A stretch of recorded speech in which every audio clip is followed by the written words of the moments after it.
ଖାତାରେ କିଏ ଲେଖିଛି ଏରକ ଡଟ ଖାତାର ଅନିଲ ଲେଖିଛି ଯେ କହିଲେ ଭାଉଜ ତୁମର ଏତିକି ପଇସା ଅଛି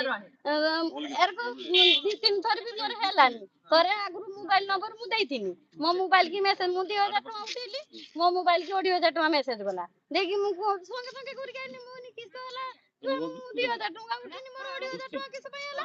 ନା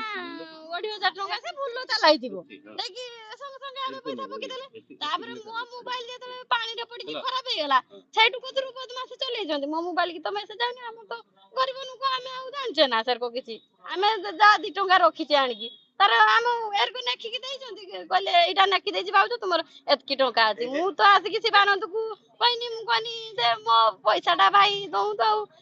ନା ନା ତୁମ ପଇସା ନାହିଁ ତୁମର 600 ଟଙ୍କା ଅଛି ମୁଁ 600 ଟଙ୍କା ମୁଁ କିଛି ଭିକ ମାଗୁଛି ନା ମୁଁ ଏତେ ଟଙ୍କା ରଖିଛି 600 ଟଙ୍କା ମୁଁ କିସ ପାଇଁ ନେମି ଆହୁରି ତାଙ୍କୁ ଅନୁରାଧା ଧମକୁ